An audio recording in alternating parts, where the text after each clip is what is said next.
Hello everyone. तो आज हम बात करने वाले हैं रोग रोगी परीक्षा के बारे में। तो स्टार्ट करते हैं। तो सबसे पहले जानते हैं इसके उद्देश्य के बारे में कि रोग और रोगी परीक्षा क्यों जरूरी है। तो रोग रोगी परीक्षा के द्वारा हम रोग का विनिश्चय यानी कि डायग्नोसिस करते हैं। इस रोग रोगी परीक्षा के द्वारा हमें रोग का संपूर्ण ज्ञान होता है और रोग और रोगी के बल अबल का ज्ञान होता है। तो ये क्यों जरूरी है? जैसा आचार्य चरक ने भी कहा है कि रोगम आदौ परीक्षे ततो अनंतरम औषधम। मीन्स पहले रोग रोगी परीक्षा करनी चाहिए। तो रोग रोगी परीक्षा करने के बाद आपको चिकित्सा कार्य में प्रवृत्त तभी होना चाहिए ताकि आप प्रॉपर तरीके से चिकित्सा का निर्धारण कर सको और चिकित्सा कार्य में सफल हो सको। तो स्टार्ट करते हैं। रोग परीक्षा कैसे की जाती है? तो रोग परीक्षा निदान पंचक के द्वारा की जाती है। इसका मैंने कंप्लीट डिटेल में लेक्चर पहले दिया हुआ है। तो रोग परीक्षा निदान पंचक के द्वारा की जाती है। अब बात करेंगे हम यहाँ पर रोगी परीक्षा के बारे में। तो रोगी परीक्षा के द्वारा हम जो रोगी है उसका बल और व्याधि का बल जानते हैं। तो ये परीक्षा कैसे की जाती है, इसके लिए अलग अलग भेद बताए गए हैं। जैसे प्रमाण परीक्षा है, त्रिविध परीक्षा जिसमें दर्शन स्पर्शन प्रश्न है, षड्विध परीक्षा जिसमें पंच ज्ञानेंद्रियों एवं प्रश्न के द्वारा परीक्षा की जाती है, अश्वित परीक्षा इसमें 8 स्थानों की परीक्षा है, नाड़ी मूत्र मलम जिह्वा शब्द स्पर्श दृक और आकृति। फिर है दशविध परीक्षा, आचार्य चरक ने बताई है, प्रकृति विकृति सार संहन प्रमाण सात्म्य सत्व आहार शक्ति व्यायाम शक्ति और वय, इन सभी के द्वारा जो परीक्षा की जाती है उसे दशविध परीक्षा कहते हैं। तो अब हम यहाँ से शुरू करते हैं। रोगी परीक्षा और रोग परीक्षा का जो बेसिक आधार है वो प्रमाण ही है, आप्तोपदेश प्रत्यक्ष अनुमान और युक्ति। आप्तोपदेश यानी कि जो आप्त पुरुष होते हैं, जो उनके द्वारा जो भी वचन कहे जाते हैं उसे हम आप्तोपदेश कहते हैं। प्रत्यक्ष ज्ञानेंद्रियों के द्वारा जो परीक्षा की जाती है उसे प्रत्यक्ष परीक्षा कहते हैं। अनुमान अनुमानम खलु तर्को युक्ति अपेक्ष, मीन्स अनुमान परीक्षा तर्क और युक्ति की अपेक्षा करता है, इन्हीं पर आधारित रहता है। और अनुमान परीक्षा से ही, जैसे इसका एग्जाम्पल हम बात करें कि पाचकाग्नि की परीक्षा अभ्यरण और जनक शक्ति के द्वारा की जाती है। बल का जो अनुमान है वो व्यायाम शक्ति के द्वारा किया जाता है। और युक्ति मीन्स रोग रोगी परीक्षा के साथ साथ देश है, बल है, काल है, अग्नि, इन सभी का जो ये विचार किया जाता है और उस युक्ति पूर्वक विचार करके जो चिकित्सा का निर्धारण किया जाता है तो वो युक्ति के द्वारा ही संभव है। अब बात करेंगे त्रिविध परीक्षा के बारे में। तो पहली है दर्शन परीक्षा। दर्शन मीन्स चक्षुरेंद्रिय के द्वारा जो साक्षात परीक्षा की जाती है उसे हम दर्शन परीक्षा कहते हैं, यानी कि जो चीजें हम सामने से देख सकते हैं वो परीक्षा। मॉडर्न में इसको हम इंस्पेक्शन कहते हैं। जैसे हमारे पास पेशेंट आया तो सबसे पहले जब वो चलकर आता है तो उसके गेट को देखना, मीन्स किस तरीके से चलकर आ रहा है, उसकी जो आकृति है मीन्स स्थूलता है, कृशता है, उसका जो प्रमाण है, वर्ण है, वो सभी परीक्षाएं दर्शन परीक्षा में आती हैं।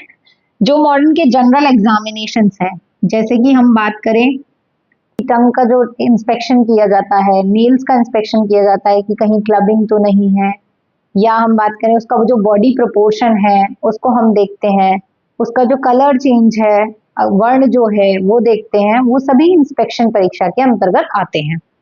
नेक्स्ट है स्पर्शन परीक्षा, मीन्स स्पर्श करके जो परीक्षा की जाती है वो स्पर्शन परीक्षा में आती है।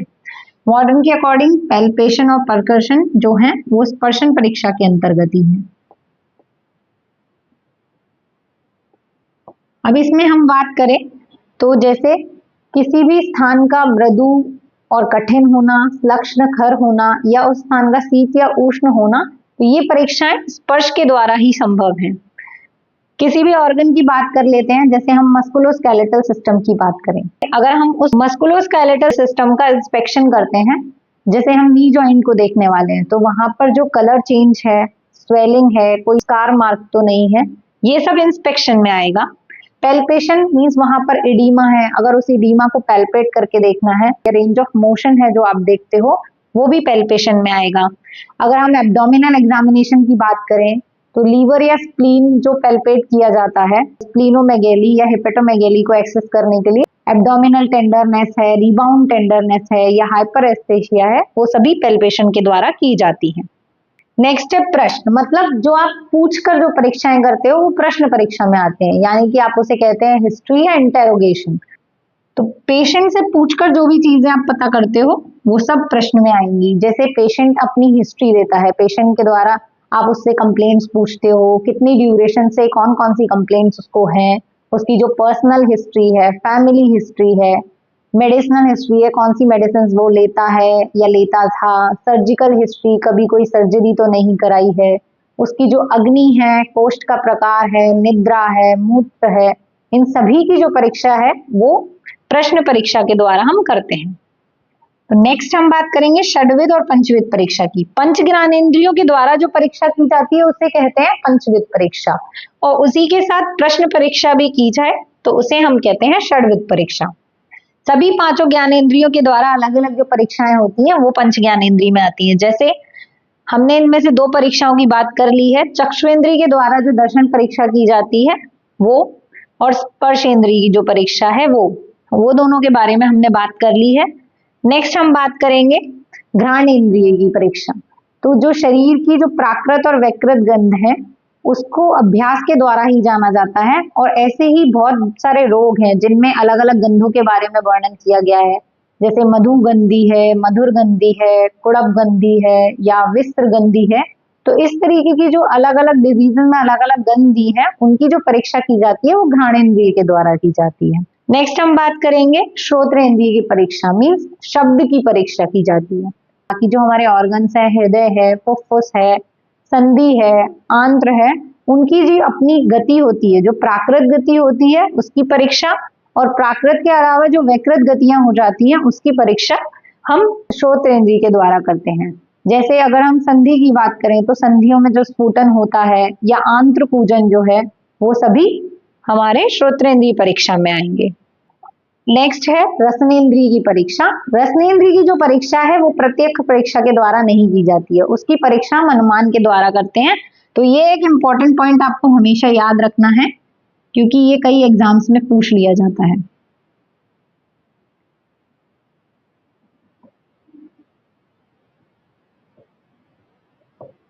जैसे कई रोगों की परीक्षा की जाती है और इसकी परीक्षा पिपीलिका, मक्षिका या कौवे के द्वारा की जाती है। जैसे हम बात करें प्रमेह की, पिपीलिकाएं बैठ रही हैं मूत्र पर तो प्रमेह की परीक्षा के लिए की जाती है।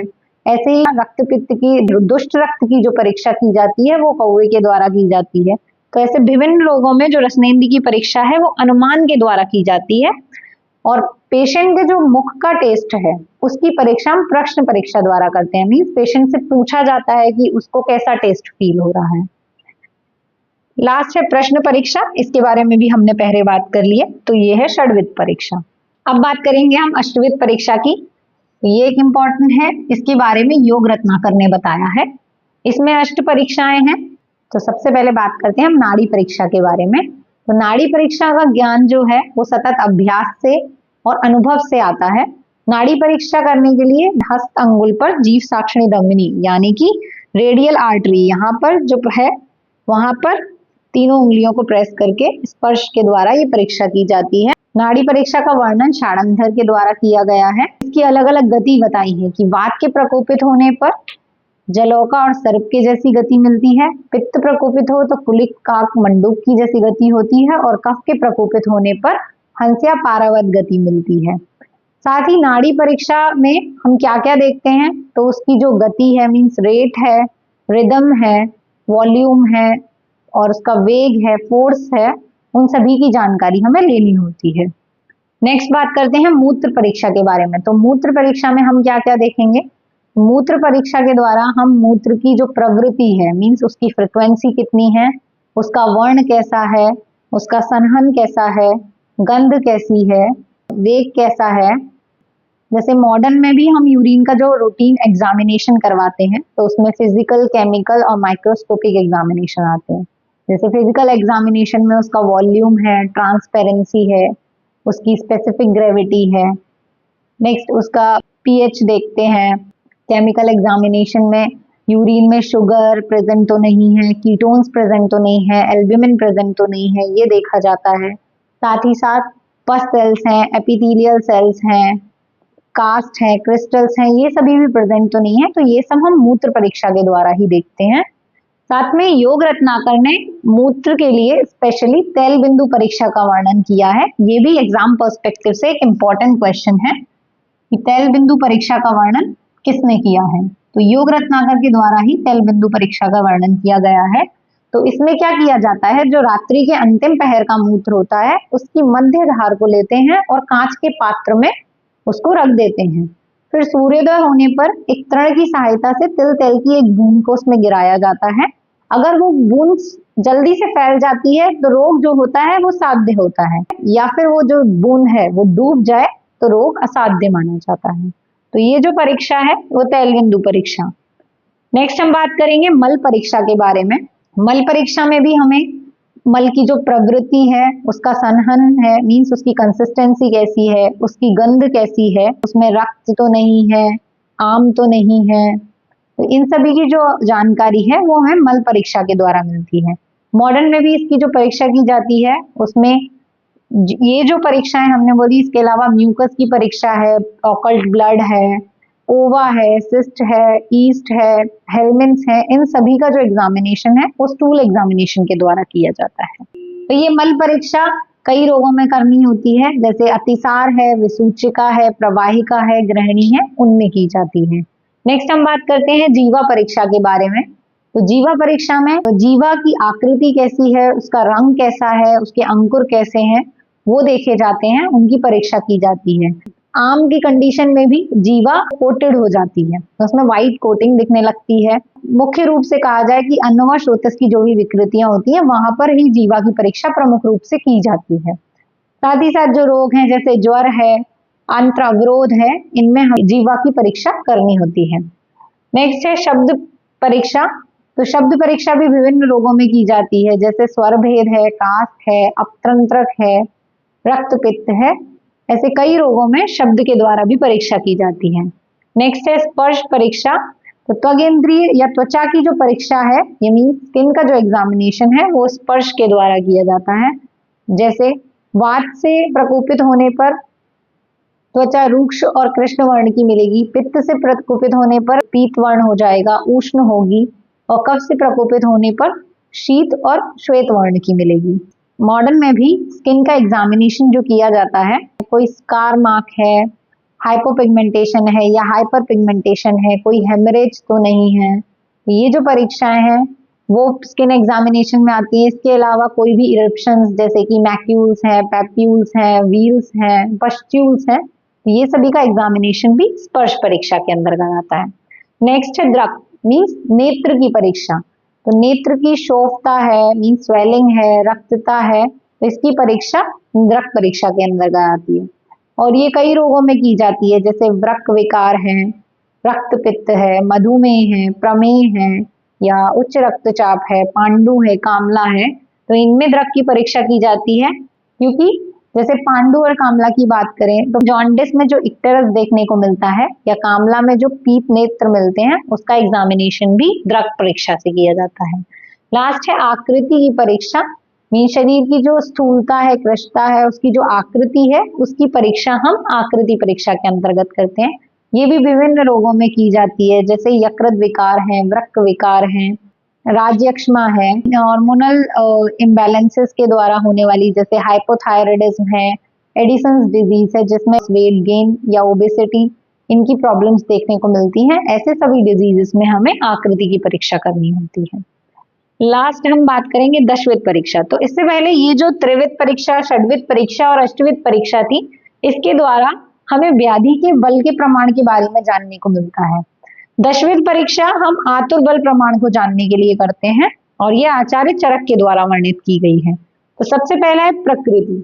तो शुक्र शोणित संयोगे यो भवेद दोष उत्कटा प्रकृति जायते तेन तस्या में लक्षणम शरु। मीन्स शुक्र शोणित के संयोग से और जीवात्मा के प्रवेश से वात में से किसी एक दोष, दो दोष या त्रिदोष से जो प्रकृति बनती है उसमें प्रकृति की परीक्षा की जाती है। अलग अलग लोगों में अलग अलग प्रकृति होती है, तो प्रकृति की परीक्षा किस लिए इम्पोर्टेंट है?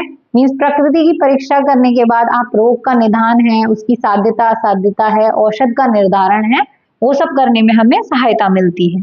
नेक्स्ट है विकृति परीक्षा। विकृति यानी कि विकार। तो आचार्य चरक ने देश, काल, बल, अग्नि आदि के द्वारा विकृति की परीक्षा करने का निर्देश दिया है। विकृति परीक्षा मीन्स रोग का विनिश्चय करने के बाद उस रोग को जो माध्यम बना के आतुर की परीक्षा मीन्स रोगी की परीक्षा की जाती है, उसे हम विकृति परीक्षा कहते हैं। नेक्स्ट है सार मीन्स सभी धातुओं का जो विशुद्ध रूप होता है उसे हम सार कहते हैं। तो सार के द्वारा आतुर के बल प्रमाण की और वय की परीक्षा की जाती है। 8 प्रकार के सारों का वर्णन किया गया है। तो इन प्रत्येक सार के जो अलग अलग लक्षण बताए हैं, जो पेशेंट आपके पास आया है उसमें कौन कौन से सार मिलते हैं, उसके अकॉर्डिंग उसके बल प्रमाण को जाना जाता है। संहन, संहन से तात्पर्य मतलब संगठन या संघात मीन्स फिजिकल जो कंस्ट्रक्शन है, कॉम्पैक्टनेस है बॉडी की, उसके बारे में जानना। जो रोगी है वो उत्तम संहन वाला होगा तो वो बलवान होगा, उत्तम आयु ऐश्वर्य से युक्त होगा, और अल्प संहन वाला होगा तो अल्प बल वाला होगा। तो बल की परीक्षा के लिए संहन की परीक्षा की जाती है। नेक्स्ट है प्रमाण परीक्षा। तो शरीर के विभिन्न अवयवों की मान द्वारा जो परीक्षा की जाती है वो प्रमाण परीक्षा के अंतर्गत आती है। अगर सभी जो अवयव हैं वो अपने अपने प्रमाण में होंगे तो रोगी बलवान होगा, और अपने अपने प्रमाण से कम प्रमाण में होंगे तो अल्प बल वाला होगा। साथ ही साथ सार और प्रमाण के द्वारा वय की परीक्षा भी की जाती है। नेक्स्ट है सात्म्य की परीक्षा। सात्म्य यानी कि जो औषध, आहार आदि निरंतर सेवन करने से रोगी को सुखकर होते हैं वो उन्हें सात्म्य कहते हैं। इसके अलावा जो विरुद्ध भी हो लेकिन निरंतर सेवन करने से जो बॉडी को सात्म्य हो गए हैं उन्हें ओक सात्म्य कहा जाता है। तो ये सात्म्य की परीक्षा इसलिए जरूरी है ताकि इसके द्वारा हम औषध का निर्धारण, पथ्य पथ्य का निर्धारण कर सके। सत्व परीक्षा। तो सत्व यानी कि मनः शक्ति। सत्व 3 प्रकार का होता है, प्रवर सत्व, मध्यम सत्व और अल्प सत्व। तो यदि रोगी सत्वगुण प्रधान है तो वो प्रवर सत्व का है, यदि रोगी रजोगुण प्रधान है तो मध्यम सत्व का है, और यदि तमोगुण प्रधान का है तो अवर सत्व का है। आहार शक्ति। तो आहार शक्ति की परीक्षा अभ्यरण शक्ति और जनन शक्ति के द्वारा की जाती है। तो इससे रोगी की अग्नि की परीक्षा होती है कि रोगी किस प्रमाण में आहार ले रहा है और कितने समय में उस आहार को वो पचा पाता है। तो इसके द्वारा अग्नि की परीक्षा की जाती है। व्यायाम शक्ति। तो व्यायाम शक्ति के द्वारा बल की परीक्षा की जाती है। व्यायाम शक्ति मीन्स जो आयास जनक पूर्व कर्म है वो करने की शक्ति उसमें कितनी है उसे हम व्यायाम शक्ति कहते हैं, और बल का जो अनुमान है वो व्यायाम शक्ति के द्वारा किया जाता है। तो अगर वो उसमें व्यायाम शक्ति ज्यादा है तो वो बलवान है, और अल्प व्यायाम कर पाता है तो अल्प बल वाला है। लास्ट है वय। वय यानी कि उम्र। वय के भेद से भी दोषों का अलग अलग निर्धारण होता है, जैसे बाल्यावस्था, मध्यम अवस्था और वृद्ध अवस्था का वर्णन किया गया है। तो उस अवस्था विशेष से उसमें जो कारणभूत दोष है उसको जानने के लिए औषध का निर्धारण और औषध की मात्रा का निर्धारण, साथ ही साथ जो पथ्य अपथ्य हैं उनका निर्धारण करने के लिए भी इस वय परीक्षा की जरूरत होती है। इन सभी परीक्षाओं को मिलाकर हम आतुर के बल प्रमाण की परीक्षा करते हैं। तो ये कंप्लीट है रोगी परीक्षा। वीडियो पसंद आए तो प्लीज लाइक करें, शेयर करें और सब्सक्राइब करें।